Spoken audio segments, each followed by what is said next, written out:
The Unexpected Farewell. The world used to have a rhythm, a steady beat of deadlines and breaking news, the constant thrum of Chicago traffic outside my apartment window. For Ryan, a journalist a hair's breadth from the big leagues, life was a perfectly calibrated machine.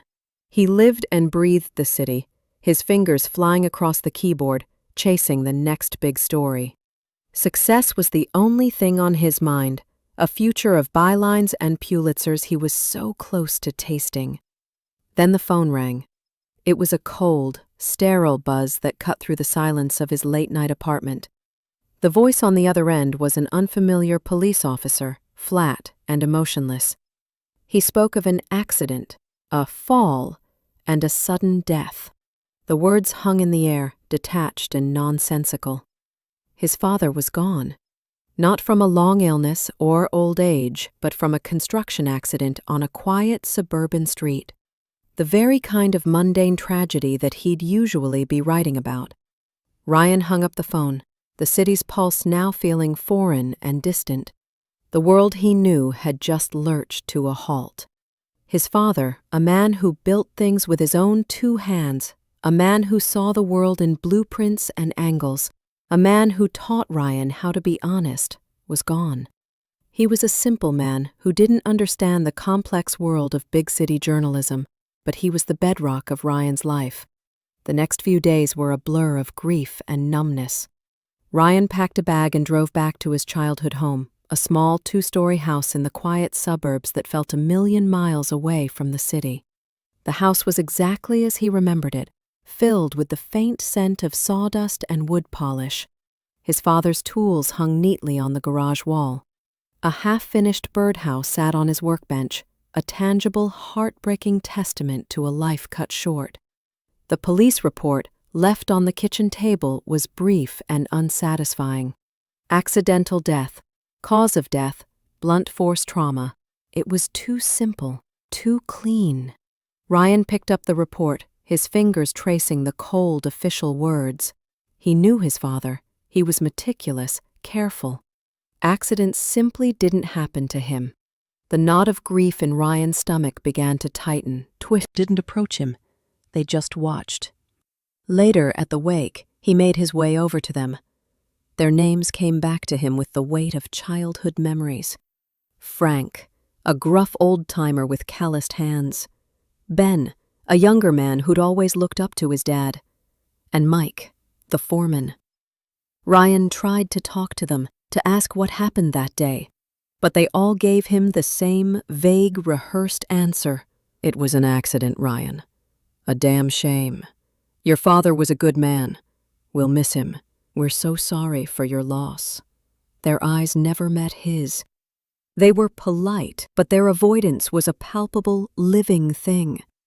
They shifted uncomfortably, and a few even found sudden, urgent reasons to leave. This wasn't grief. It was fear. Ryan's journalist instincts, dormant since the phone call, flared to life. This wasn't a random tragedy. This was a story waiting to be told. After the wake, as he was helping his mom clean up, he went into his dad's workshop, a place he hadn't been in years. The air was thick with the scent of sawdust and fresh-cut pine, a smell that had always felt like home. He opened his dad's old workbench drawer, the one filled with old nails and screws, and found it. Tucked away beneath a pile of blueprints was a small, leather-bound notebook. It was a recent edition. The pages were filled with his father's meticulous handwriting. It detailed his current project, the new Crestwood Group commercial complex. Ryan flipped through the pages, his heart pounding in his chest. His father had noted every detail, every measurement. Then he saw it. A page with a different tone. The handwriting was more agitated, the notes scrawled in a frantic hand. Material substandard, foundation compromised. They won't listen. A cold wave of dread washed over him. This was it. The silent clues. His father hadn't just fallen. He had seen something he shouldn't have, and it had cost him his life.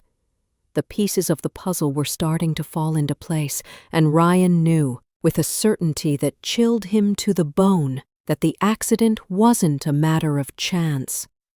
It was a matter of design. He was writing a story about the project and its local impact. It wasn't entirely a lie.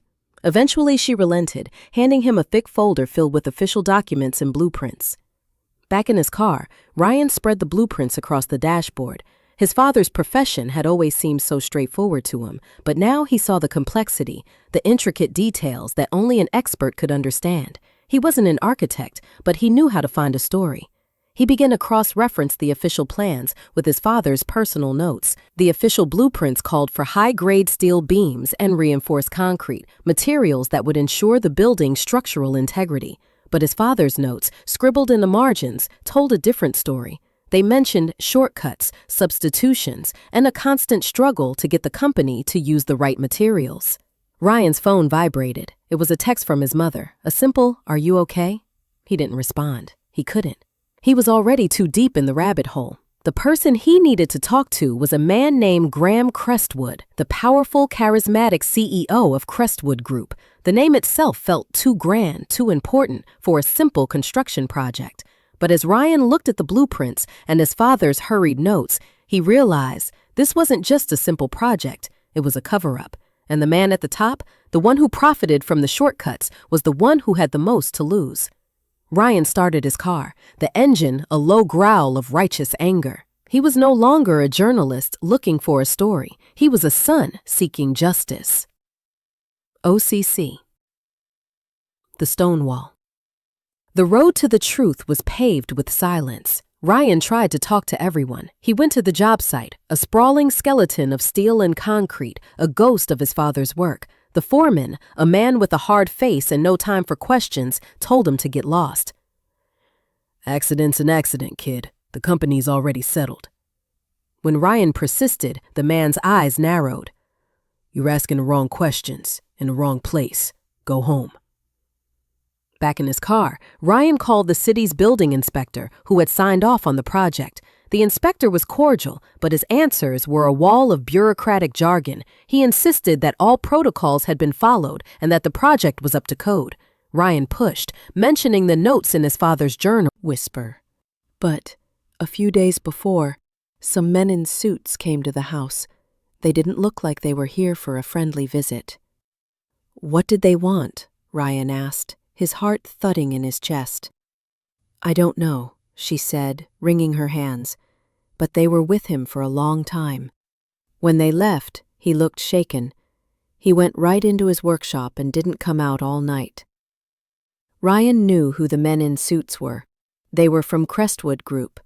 They had been there to threaten his father, to silence him.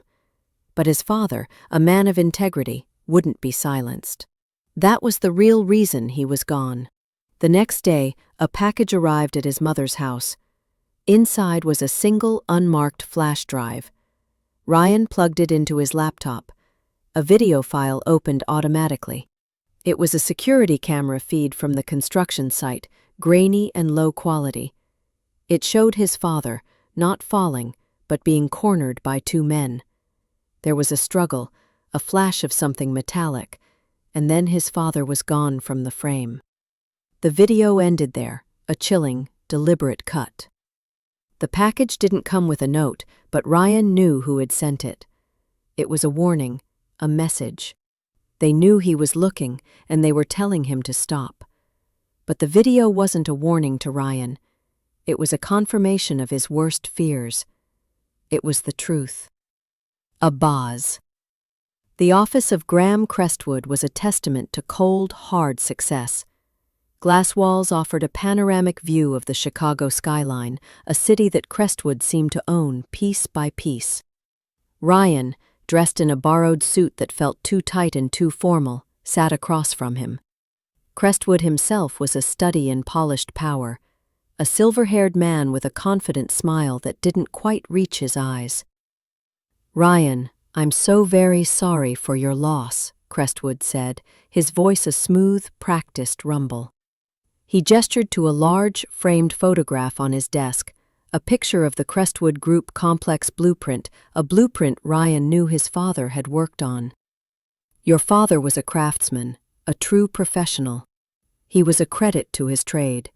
The words felt hollow, like a bad actor reading a script. Ryan's journalists in conversation. It was a performance. Crestwood was a master of evasion. A man who could smile while he was twisting a knife. Ryan glanced at the blueprint on the desk again, a detail catching his eye. A small, almost unnoticeable pencil mark near the foundation plans. He recognized his father's handwriting, and next to it, a small symbol he'd seen in his father's notebook, a symbol for unstable. "I'm sure the materials are fine," Ryan said, standing up. "I appreciate your time, Mr. Crestwood." Crestwood stood and offered his hand. Ryan shook it, his fingers feeling the cold, firm grip of a man who was used to being in control. As he walked out of the office, Ryan felt a mix of rage and determination. He had come here for answers, and he had found them, just not in the words Crestwood had spoken. The real truth was in the lies he told, in the carefully curated office, and in the chilling coldness in his eyes. Ryan knew, with the certainty that settled deep in his bones, that he was dealing with a monster, and he had no intention of backing down.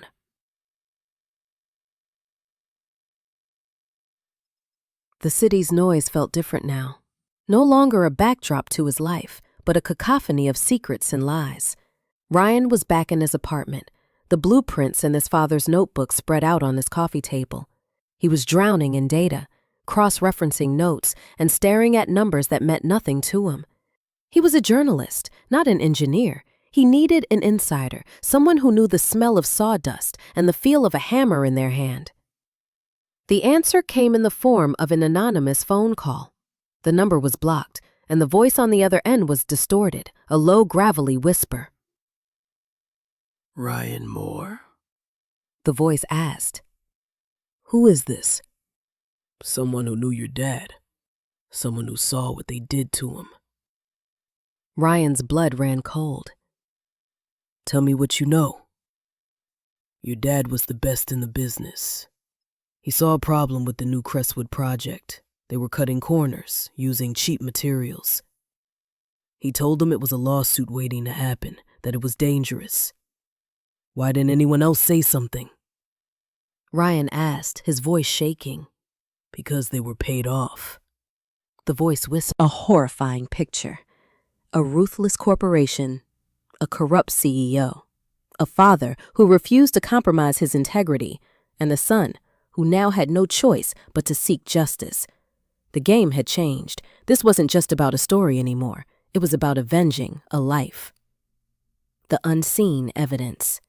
Armed with the horrifying truth from the anonymous caller, Ryan knew he had to be smarter. He wasn't a vigilante. He was a journalist. His weapon wasn't a gun, but a keyboard. He returned to his apartment, the single room now feeling like a war room. He spread out the blueprints and his father's notebook again, but this time, he wasn't looking for a story. He was looking for a chink in Crestwood Group's armor.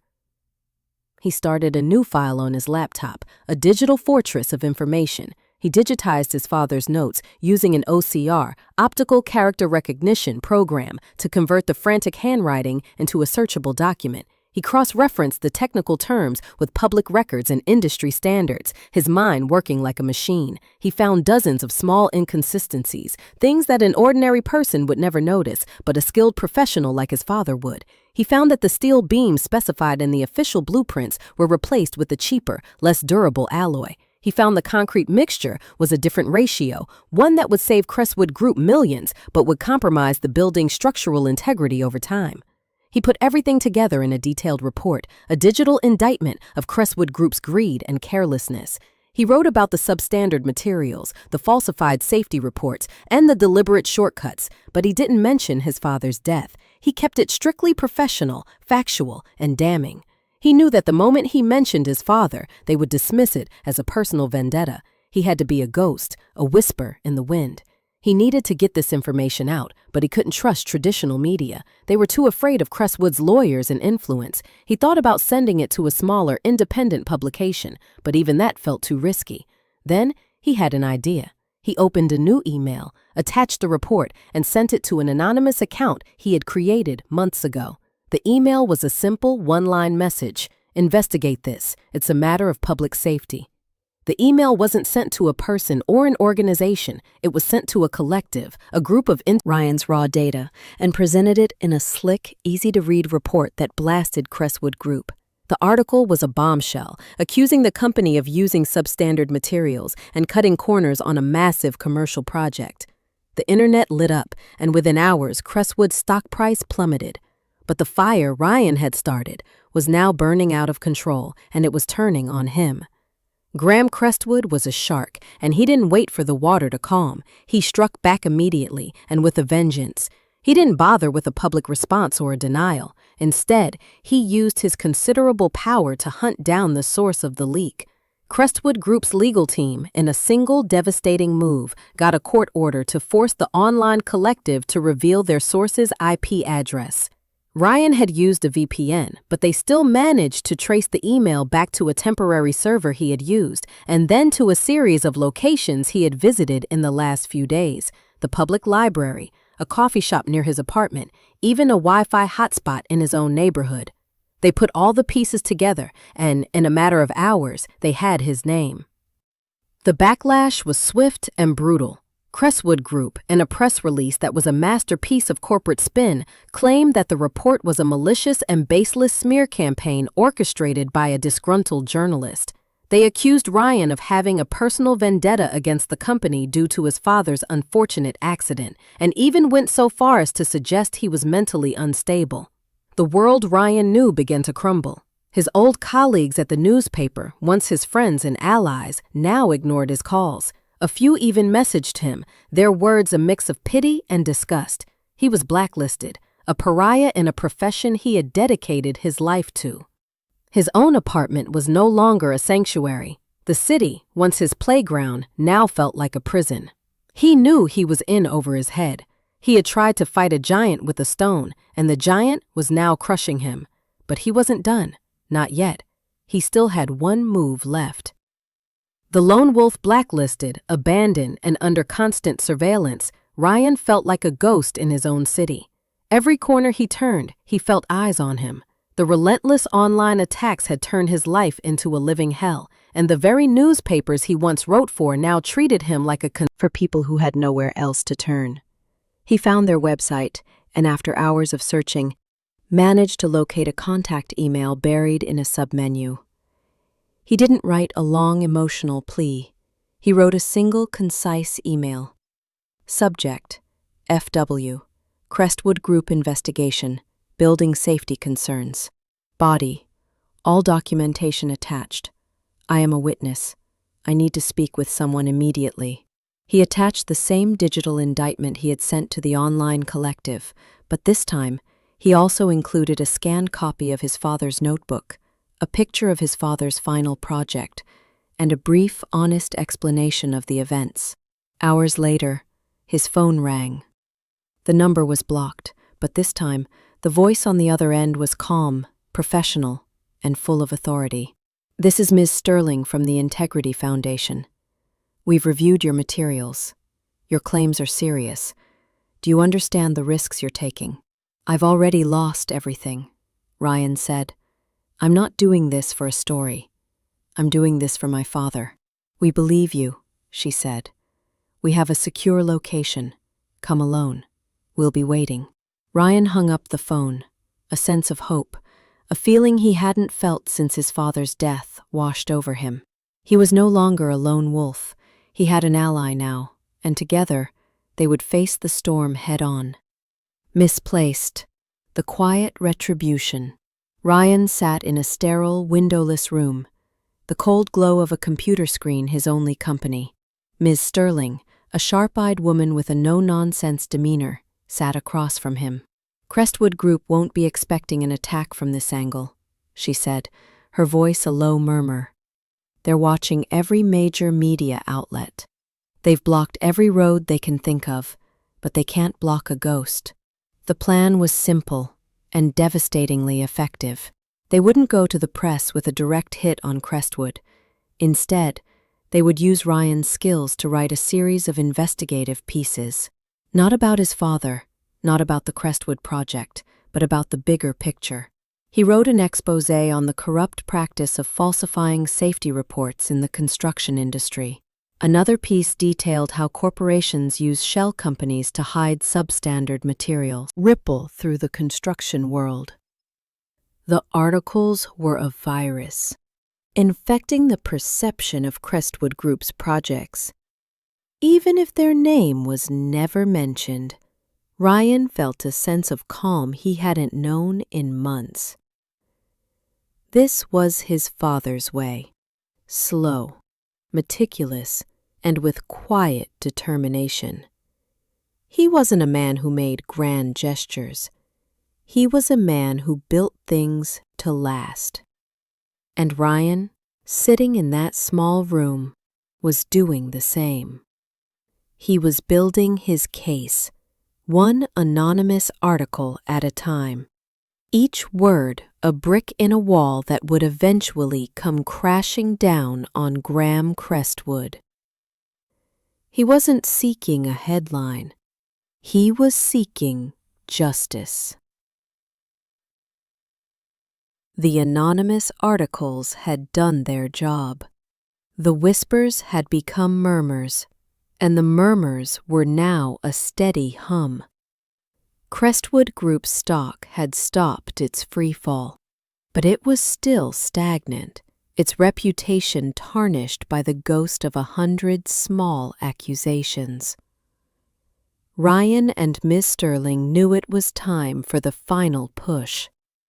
"This is the one that brings it all down," Miss Sterling said, her eyes fixed on the computer screen. "This is the proof that makes them accountable." Ryan was sitting in front of a microphone, his heart pounding in his chest. He was no longer Ryan Moore, the disgraced journalist. He was just a voice, an anonymous source on the Integrity Foundation's podcast. This wasn't a blog post. It was an audio file, raw and visceral. He knew this was the last card he had to play, the final, undeniable truth. He began to speak, his voice calm and steady. "Hello. My name is not important. What's important is what I'm about to share." He began his story, not from the beginning, but from the moment he found his father's last piece of evidence.